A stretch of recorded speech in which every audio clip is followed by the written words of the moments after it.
AP deputy speaker Raghurama Krishnaraju తనదైన శైలిలో హైకోర్టులో జడ శ్రావణ్ కుమార్ దాఖలు చేసిన పిటిషన్లపై సెటైర్లు వేశారు.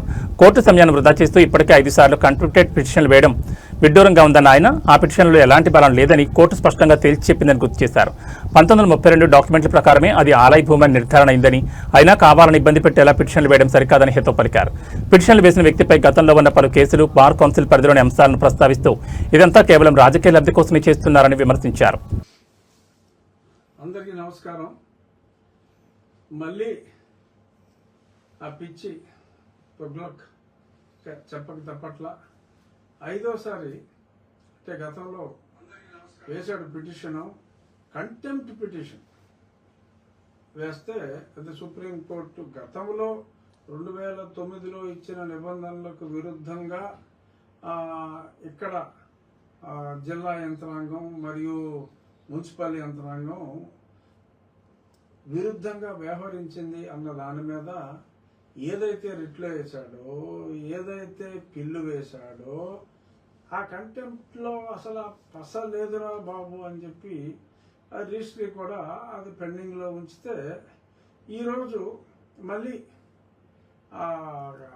మానవేంద్రరావు గారి బెంచ్కి వెళ్ళి, అయ్యా రిజిస్ట్రీ నెంబర్ చేయట్లేదు, మేము ఇలాగో పిటిషన్ వేసాం, ఆ పిటిషన్ని నెంబర్ చేయండి అని చెప్పి అడిగితే, జనరల్గా పిటిషన్ నెంబర్ చేయమని అడిగితే ఏ పిటిషన్ అయినా నెంబర్ చేయమనే అవకాశాలు ఉంటాయి. సో కాబట్టి సరే నెంబర్ చేయండి అని చెప్పి ఆ రిజిస్ట్రీకి ఒక డైరెక్షన్ ఇచ్చారు. దాన్ని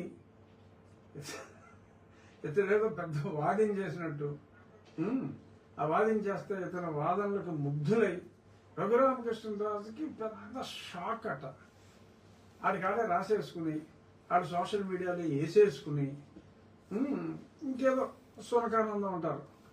సునకానందం అంటే ఏంటో చాలామంది విజ్ఞులకు తెలుసు, నేను మళ్ళీ ప్రత్యేకంగా చెప్పక్కర్లేదు. సరే వాళ్ళకి వాళ్ళు ఏదో రాసేసుకుని తేడా ఆల్రెడీ గుండె చేసి పంపించారు మీకు ఇన్నిసార్లు, 4 సార్లు కోర్టులో. ఇంకా ఏనంటే మరి వారి మీద చర్యలు తీసుకోకపోతే నేను ఇంకా మీడియా ముందుకు రాను అని ఒక భీష్మ ప్రతిజ్ఞ చేశాడు. సరే ఇక రాడేమో అనుకున్నాం. మళ్ళీ ఏదో కాలక్షేపం, వేరే ప్రాక్టీస్ పెద్దగా ఉన్నట్లేదు అతగాడికి. ఏదో మళ్ళీ అక్కడికి వెళ్ళి కంటెంప్ట్. నిన్న చాలా స్పష్టంగా న్యాయమూర్తి గారు ఇదే ఈ పిటిషన్లో ఉన్న దాని గురించే మాట్లాడితే నిర్వర్థంగా దాన్ని ఖండించి, సుప్రీంకోర్టు తీర్పులో నువ్వు ఉన్న పబ్లిక్ ప్లేస్కి దీనికి ఎటువంటి సంబంధం లేదు, all records were clearly showing it is temple land, గుడి అని స్పష్టంగా 1932 డాక్యుమెంట్లోనే ఉంది. ఆ డాక్యుమెంట్స్ అన్నీ కూడా ఇక్కడ కాపీలు ఇవ్వడం జరిగింది అని చెప్పి ఇతన్ని పిటిషన్ని డిస్మిస్ చేశారు. రేపు కంటెంప్ట్ పిటిషన్ సరే సెలవుల తర్వాత రేపా ఎల్లుండా ఎప్పుడు వచ్చినా నిన్న ఏదైతే న్యాయమూర్తి గారు ఆర్డర్ ఇచ్చారో ఆర్డర్ కాపీని అక్కడ ఇవ్వటమే మేము చేయవలసింది. ఆర్డర్ కాపీ ఇంకా వచ్చేదాకా కూడా వెయిట్ చేయకుండా ఇతను ఈ మాజీ మ్యాజిస్ట్రేటు బార్ కౌన్సిల్ ఆఫ్ ఆంధ్రప్రదేశ్లో 7 కేసులు ఇతని మీద పెండింగ్ ఉన్నాయి. 2 కేసులు బార్ కౌన్సిల్ ఆఫ్ ఇండియాకి రెఫర్ అయినవి. అన్ని అవినీతి అక్రమాల కేసులు, జడ్జిలు మేనేజ్ చేయడానికని డబ్బులు తీసుకున్న కేసులు. అతను మ్యాజిస్ట్రేట్గా డీల్ చేసిన కేసుని మళ్ళీ లాయర్ అయిన తర్వాత ఎవరికైతే అనుకూలంగా తీర్పు ఇచ్చాడో వాళ్ళ తరపున మళ్ళీ వాదిస్తున్నాడన్న ఆ కేసు. అందులో ఖచ్చితంగా అతనికి ఇప్పుడు ఎలాగో ప్రాక్టీస్ చేసే అవకాశం అతి త్వరలో ఇంకా అతనికి ఉండదు. అతను ఎంత అవివేకి, అసలు ఈ వృత్తికి ఎందుకు పనికిరాని వాడని చెప్పి ఈ 4 సార్లు కొట్టేసిన కేసును కూడా మళ్ళీ 5వసారి పర్సూ చేయటం.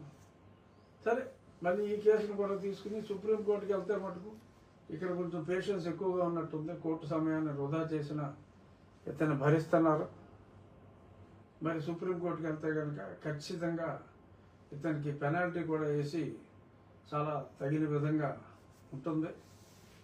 సరే మరి ఇది ఎప్పుడు వస్తుందో ఎందుకంటే వాళ్ళ సోషల్ మీడియాలో నీలి కుమార్ల సోషల్ మీడియాలో మళ్ళీ నాకేదో షాక్ అని చెప్పి కామెడీగా వీళ్ళు అదే పనిగా తింగరగా వాగుతూ ఉన్నారు. కాబట్టి నేను ఈ క్లారిఫికేషన్ రామభక్తుల కోసం ఈ క్లారిఫికేషన్ ఇస్తున్నా.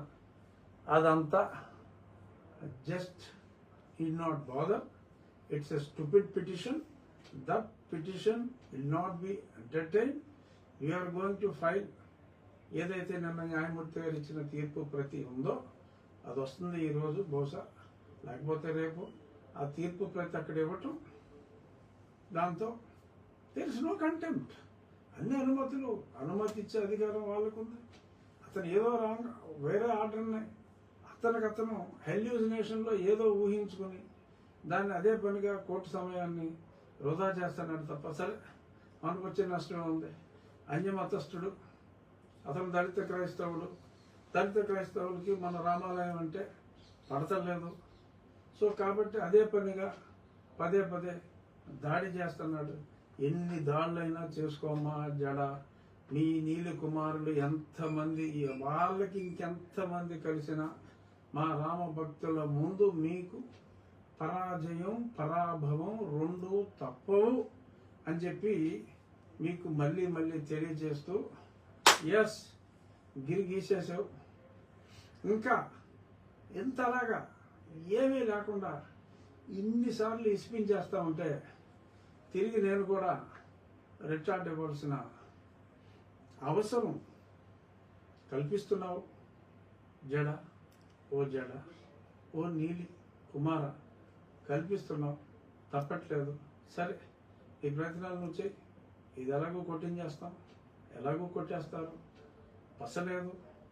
సరే, ఇక మా పసేట్లో కూడా నేను కూడా చట్ట ప్రకారం న్యాయబద్ధంగా నేను కూడా చూపెట్టవలసిన సమయం ఆసన్నమైంది. ఈరోజే దానికి శ్రీకారం చుడతాము. అలాగే నిన్న మిత్రుడు ప్రసన్న కుమార్ ఈ పాస్టర్ల చింతాడ ఆనంద్ మోడల్లోనే చాలామంది పాస్టర్లు ఎస్సీ సర్టిఫికేట్తో ఉన్నారు అన్న పిటిషన్ నోటీసులు ఇచ్చారు. సో అది జూలై 6వ తారీఖు వస్తుంది. ఖచ్చితంగా అవి ఓడటం ఖాయం. ఏదో కొద్దిమంది చూసారు వాళ్ళు కూడా పేపర్లో, ఏమన్నా చట్టం మీరు నేను అనుకుంటే మారేది కాదు. అది ఆ చట్టం మారేదాకా ఎవరైనా దాన్ని ఫాలో అవ్వాల్సిందే.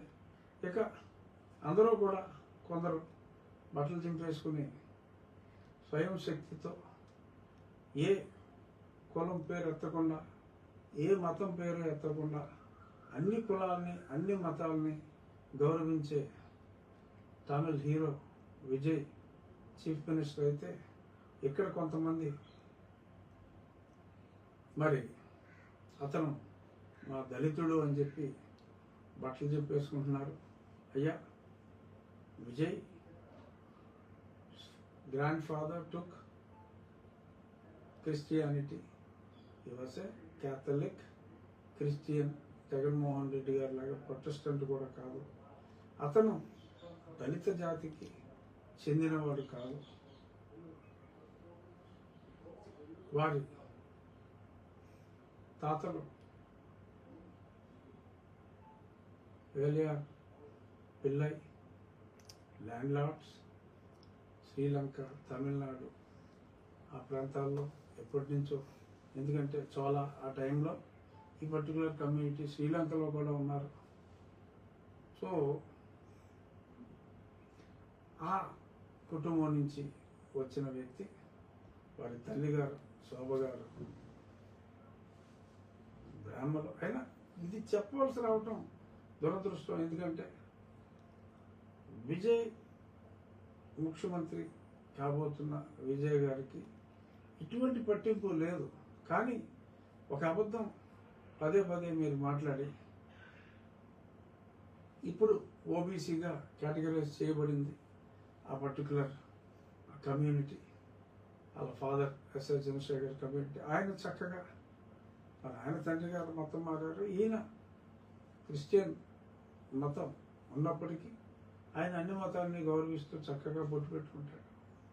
విజయ్ కూడా మొన్ననే మరి తిరుచెందూరు గుడికి వెళ్ళి, అలాగే షిరిడి వెళ్ళి అన్ని దర్శనాలు చేసుకొని వచ్చి ఏనాడు కూడా అతను ఏ మీటింగ్లో కూడా కులం గురించి కానీ మతం గురించి కానీ మాట్లాడని, ఎన్నికల్లో ఇదేమీ మాట్లాడకుండా స్వచ్ఛందంగా ₹1 ధనం ఖర్చు పెట్టకుండా కేవలం ప్రజాభిమానంతో గెలిచిన వ్యక్తి విజయ్.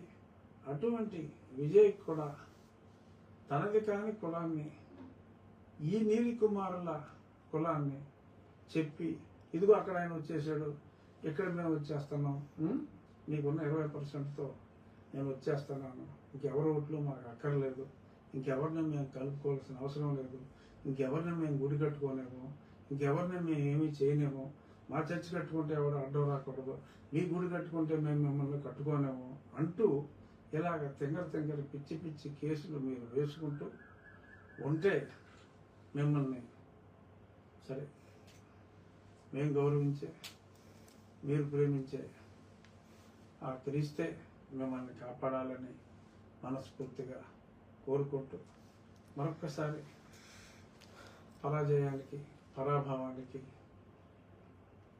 చెరువు కాబోతున్న జడ శ్రావణ్ కుమార్కు నా అడ్వాన్స్ సంతాపాన్ని తెలియచేస్తూ, థ్యాంక్స్ అమ్మా జడ, మరింత ఉత్సాహాన్ని నింపుతున్న సంతోషం, ధన్యవాదాలు.